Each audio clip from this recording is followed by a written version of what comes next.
ኦሪት ዘኍልቍ ምዕራፍ 24 በለዓምም እግዚአብሔር እስራኤልን ይባርክ ዘንድ እንዲወድድ ባየ ጊዜ አስቀድሞ ያደርግ የነበረውን አስማት ይሻ ዘንድ አልሄደም። ነገር ግን ወደ ምድረ በዳ ፊቱን አቀና። በለዓምም ዓይኑን አንሥቶ እስራኤል በየነገዱ ተቀምጦ አየ። የእግዚአብሔርም መንፈስ በላዩ መጣ፣ ምሳሌውንም ይመስል ጀመር፣ እንዲህም አለ። የቢዖር ልጅ በለዓም እንዲህ ይላል፣ ዓይኖቹ የተከፈቱለት ሰው እንዲህ ይላል።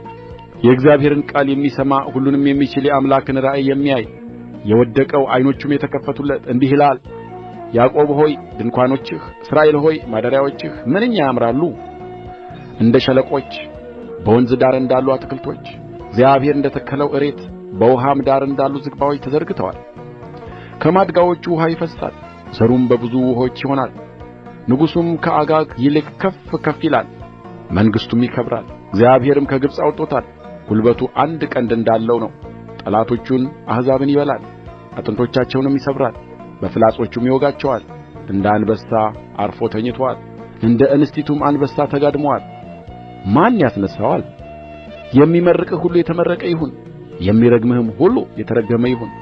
የባላቅም ቍጣ በበለዓም ላይ ነደደ፣ እጆቹንም አጨበጨበ።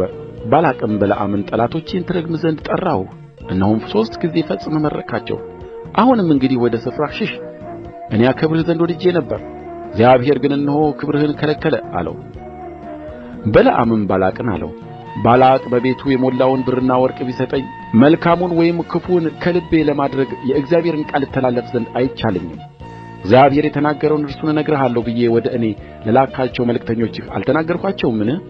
አሁንም እነሆ ወደ ሕዝቤ እሄዳለሁ ና፣ ይህ ሕዝብ በኋለኛው ዘመን በሕዝብህ ላይ የሚያደርገውን እነግርሃለሁ። ምሳሌውንም ይመስል ጀመር፣ እንዲህም አለው። የቢዖር ልጅ በለዓም እንዲህ ይላል፣ ዓይኖቹ የተከፈቱለት ሰው እንዲህ ይላል። የእግዚአብሔርን ቃል የሚሰማ የልዑልንም እውቀት የሚያውቅ ሁሉን የሚችል የአምላክን ራእይ የሚያይ የወደቀው ዓይኖቹም የተከፈቱለት እንዲህ ይላል። አየዋለሁ፣ አሁን ግን አይደለም፣ እመለከተዋለሁ፣ በቅርብ ግን አይደለም። ከያዕቆብ ኮከብ ይወጣል፣ ከእስራኤልም በትር ይነሣል። የሞዓብንም ማዕዘኖች ይመታል፣ የሴትንም ልጆች ያጠፋል። ኤዶምያስም ርስቱ ይሆናል፣ ጠላቱ ሴይር ደግሞ ርስቱ ይሆናል። እስራኤልም በኃይል ያደርጋል፣ ከያዕቆብም የሚወጣ ገዥ ይሆናል፣ ከከተማውም የቀሩትን ያጠፋል።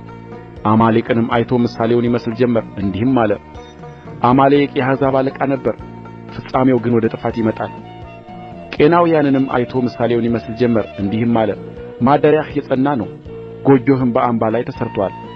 ነገር ግን አሦር እስኪማርክህ ድረስ ቄናዊው ለጥፋት ይሆናል። ምሳሌውንም ይመስል ጀመር፣ እንዲህም አለ።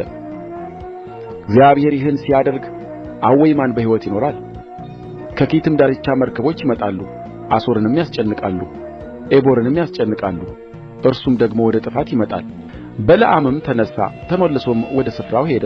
ባላቅም ደግሞ መንገዱን ሄደ።